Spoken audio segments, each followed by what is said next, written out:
असताना सुद्धा एकतर वसुली केलेली फी परत द्यावी आणि याच्या पुढे फी घेऊ नये, नाहीतर कमी घ्यावी, अशी मागणी आम्ही सर्वजण युवांच्या वतीने या सरकारला करत आहोत.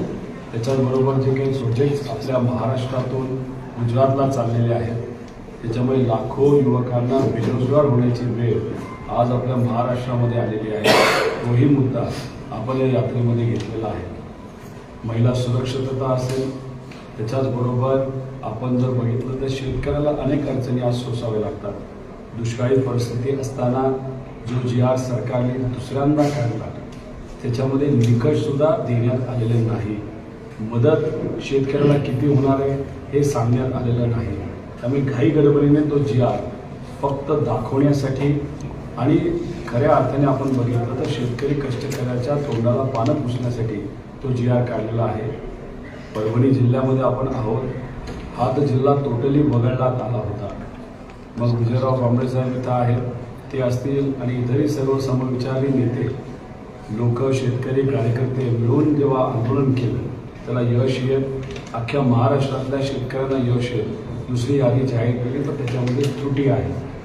याच्याचबरोबर शेतकरी आत्महत्या मराठवाड्यामध्ये वाढणार आहेत, नाहीतर अनेक शेतकरी आत्महत्या करण्याचा विचार करत आहेत, असा एक अहवाल एका माजी अधिकाऱ्यांनी सरकारला दिला होता. पण त्याच्यावर कुठलीही चर्चा सरकारकडनं झालेली नाही. लवकर त्याच्यावर चर्चा करून अशी जर परिस्थिती मराठवाड्यामध्ये नाही तर महाराष्ट्रामध्ये असेल जिथं शेतकरी आत्महत्या करण्याचा विचार करत असेल तर लगेच ताबडतोब सरकारने त्याच्यावर कारवाई करावी आणि योग्य असं धोरण काढण्यात यावं. हाही मुद्दा आम्ही या यात्रेच्या मदतीने घेतलेला आहे. हे मुद्दे घेत असताना असे 35 मुद्दे आहेत. या 35 मुद्द्याबरोबर आम्ही आरक्षणाला पाठिंबा दिलेला आहे. त्याच्याचबरोबर जातीनिहाय जनगणना व्हावी हाही मुद्दा आपण या यात्रेच्या मदतीने घेऊन चाललो आहोत. याच्याचबरोबर चालत असताना हजारो लोकांना आम्ही भेटतो, लाखो लोकांपर्यंत आम्ही पोहोचलेलो आहोत. पण संवाद हजारो लोकांपर्यंत आमचा जो झाला आहे त्याच्यातून शेतकऱ्यांची आजची परिस्थिती ही कुठंतरी आम्हाला कळते. आज आपण जर बघितलं खास करून मराठवाड्यात नगर जिल्ह्यामध्ये इथून आपली यात्रा आलेली आहे, तिथं सोयाबीनचा प्रश्न खूप मोठा आहे. रेट सोयाबीनचे कमी आहेत, उत्पादकता कमी झालेली आहे. 40% उत्पादन सोयाबीनचं कमी होऊन रेट वाढलेले नाहीत. शेतकरी खूप मोठ्या संकटात आहे. कपाशीच्या बाबतीत गेल्या वर्षीचाच कापूस अजून शेतकऱ्याकडे असताना अपेक्षा शेतकऱ्याची अशी होती की त्यांना 10,000 ते 12,000 रेट मिळेल. इंडिया वर्सेस ऑस्ट्रेलिया वर्ल्ड कपमध्ये ऑस्ट्रेलिया जिंकली असली, इंडियन टीम चांगली होती, त्यांनी प्रयत्न केले. पण याच्या आधी ऑस्ट्रेलियातला शेतकरी आपल्या शेतकऱ्याच्या आधी जिंकलेला. त्याचं मुख्य कारण असं, जेव्हा आपल्याकडचे रेट 10-12 हजारावर जात होते तेव्हा केंद्र सरकारने ऑस्ट्रेलियाच्या शेतकऱ्याकडनं कापूस हा भारतामध्ये आणल्यामुळे रेट 10-12 हजारावरनं 6,000वर आले आणि आता 6,000वरनं 7,000वर ते तसेच अडकून पडलेले आहेत आणि शेतकऱ्याला त्याच्यामध्ये परवडणार नाही. तूर इतरही जर पिकं आपण घेतली तर त्याच्यामध्ये सुद्धा उत्पादकता खूप मोठ्या प्रमाणात कमी झालेली आहे. हाही मुद्दा आम्ही अधिवेशनामध्ये मांडणार आहोत.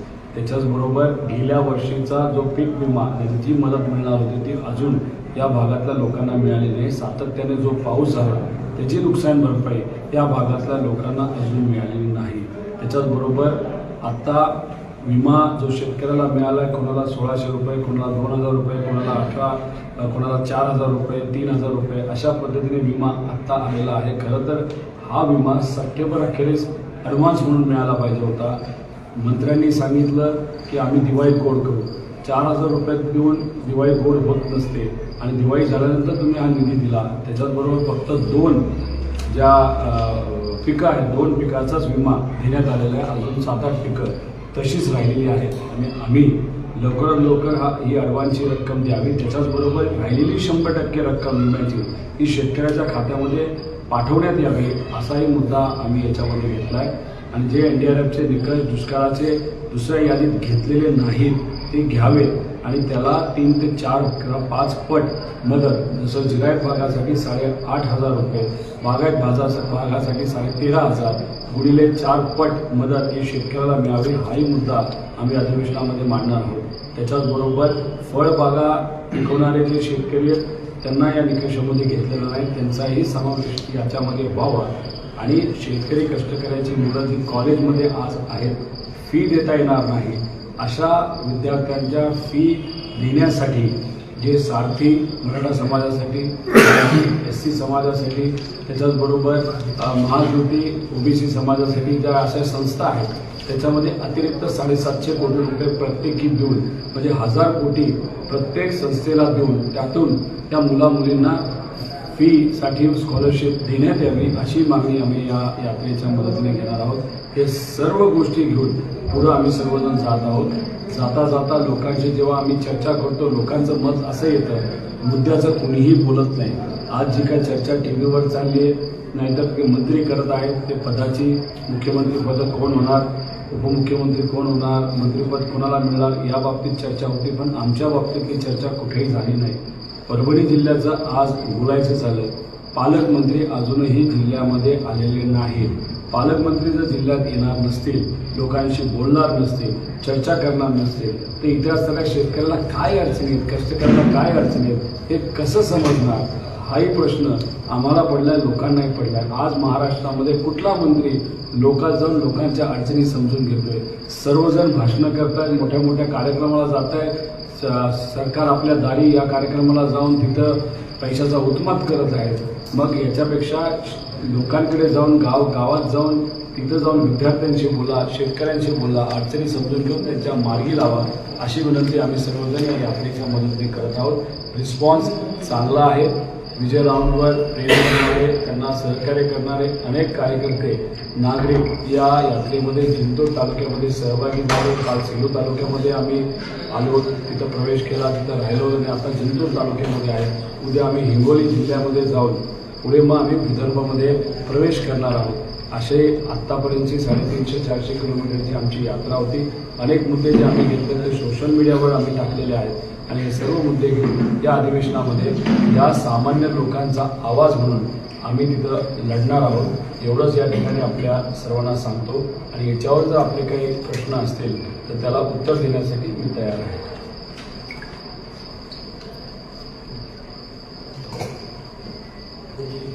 कशी परिस्थिती वाटली दादा पिका पाण्याची या जिल्ह्यामध्ये? कारण दुष्काळ यादीतून आमच्या जिल्ह्याला सपशेल वगळण्यातच आलेलं आहे. दुष्काळ सदृश स्थिती असे काही तालुक्यांचा समावेश आहे, मात्र परिस्थिती गंभीर असताना तोंड पाहून या ठिकाणी दुष्काळाचा समावेश करण्यात आला. एक तर पहिली 40 तालुक्याची जेव्हा यादी जाहीर झाली होती त्याच्यामध्ये सत्तेत असणारे 95% आमदारांच्या तालुक्याचं नाव त्याच्यामध्ये आलं होतं.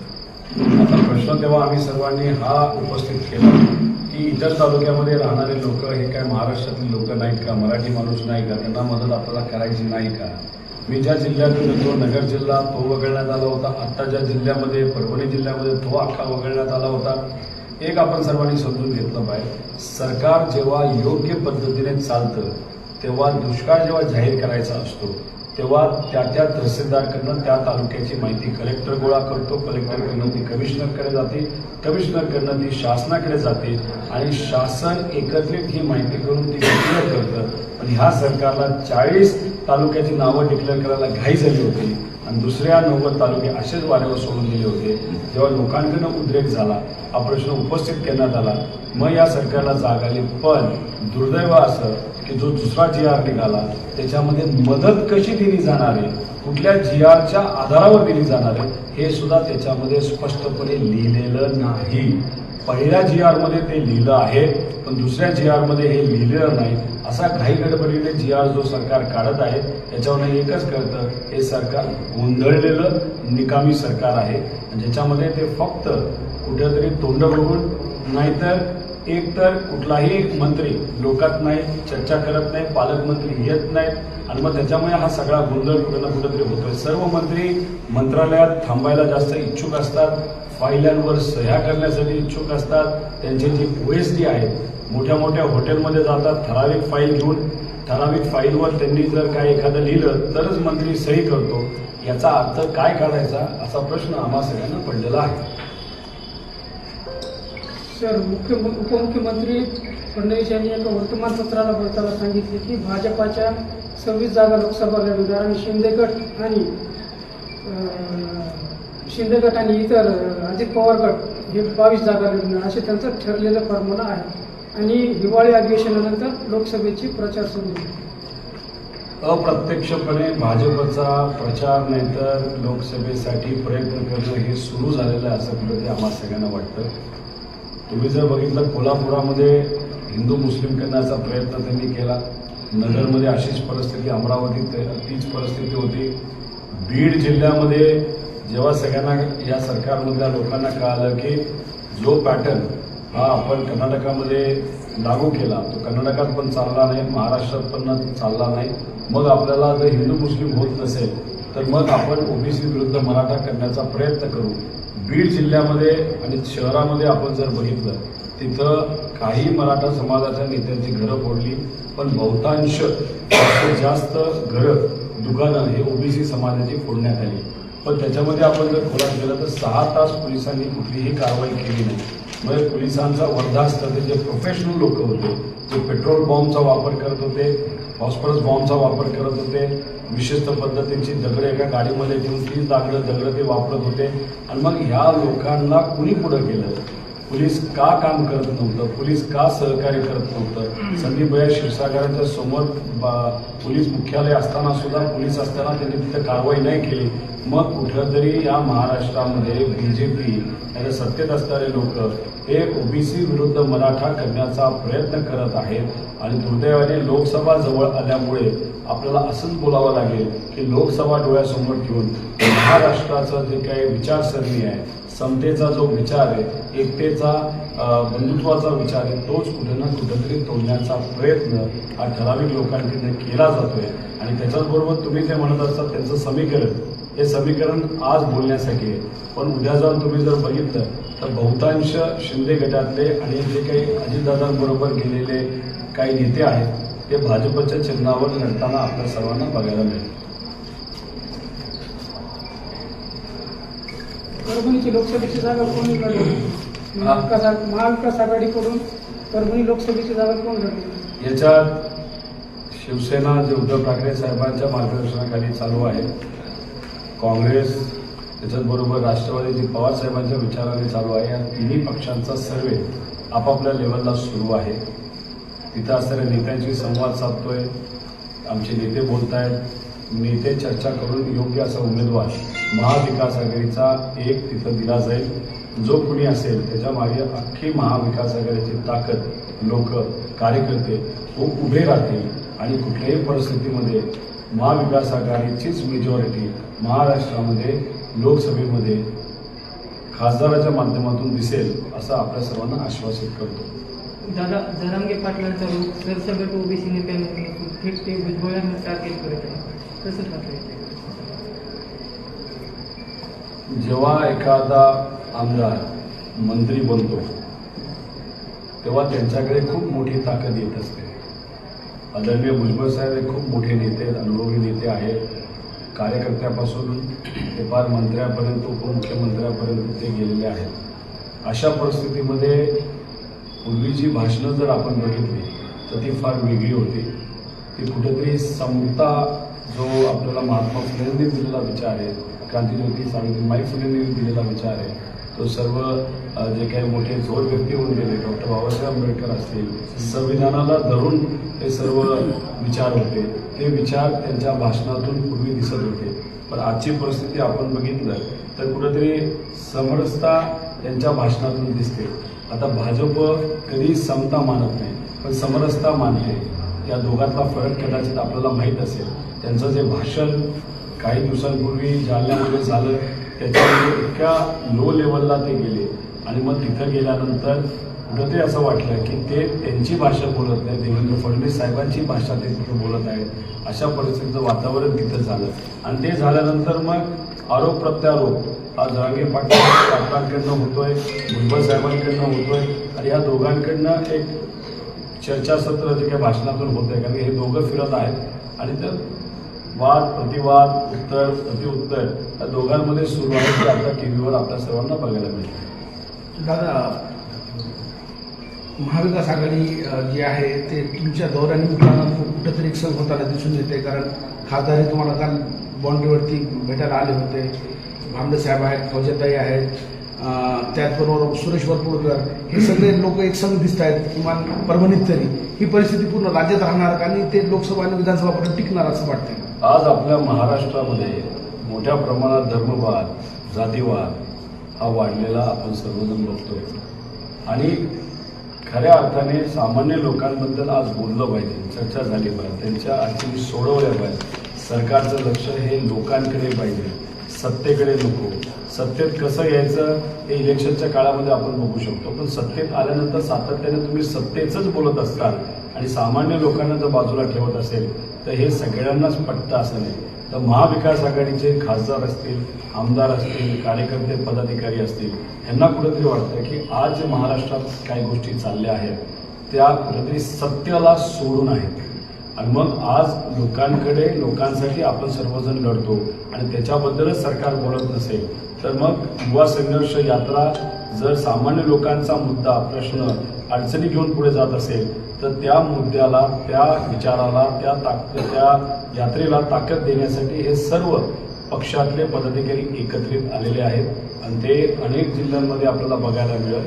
तसंच पुण्यामध्ये सुद्धा खासदार असतील, तसंच विजयराव असतील, त्यांच्याबरोबर पूजा कांताई असतील, राहुल पाटील असतील, कार्यकर्ते, पदाधिकारी, वरपुडकर साहेब असतील, हे सगळे एकत्रित एका व्यासपीठावर आज संध्याकाळी सुद्धा आपल्या सर्वांना बघायला मिळतील. ह्याच्यावरूनच कळतं की हे सर्व लोक लोकांच्या बाजूने, सामान्य लोकांच्या बाजूने लढत आहेत एका बलाढ्य शक्तीच्या विरोधात. भुजबळ हे धनगर समाजाचा वापर फक्त गर्दी जमवण्यासाठी करत आहेत. धनगर आरक्षणाबाबत ते काहीच बोलत नाही. त्यांनी त्यांची भूमिका धनगर आरक्षणाबाबत स्पष्ट करावी असं आवाहन जरांगे पाटलांनी केलं. आज तुम्ही जर बघितलं तर मराठा समाजाचं आरक्षण हे मिळालं पाहिजे त्याचा पाठिंबा आपण सर्वांनी दिलेला आहे. धनगर आरक्षण त्याच्यासाठी लढणारे जे सर्व कार्यकर्ते आहेत त्यांनाही आम्ही पाठिंबा दिला आहे, त्यांनाही ते आरक्षण मिळालं पाहिजे. लिंगायत समाजाचं आहे, सगळ्या समाजाचं आहे. आता याच्यामध्ये आपल्याला जर आरक्षण द्यायचं असेल तर आपल्या सर्वांना माहिती आहे 2018ला 50% पुढे जाऊन 10% अतिरिक्त आरक्षण हे EWS कोटाला घटनात्मक बदल करून तिथं देण्यात आलं होतं आणि तसंही आपण 50% पुढे जाऊन 60%ला गेलेलो आहोत. तसं जर आपल्याला करता येत असेल आणि ते फक्त पार्लमेंटमध्येच होणार असेल तर मग मला असं वाटतं की सर्व पक्ष एकत्रित येऊन, आता सत्ता दोन्हीकडं भाजपची आहे त्यामुळे केंद्राकडे एक डेलिगेशन घेऊन जाणं हे फार महत्त्वाचं. चर्चा करून त्या सगळ्या समाजाला न्याय मिळावा यासाठी प्रयत्न व्हावा.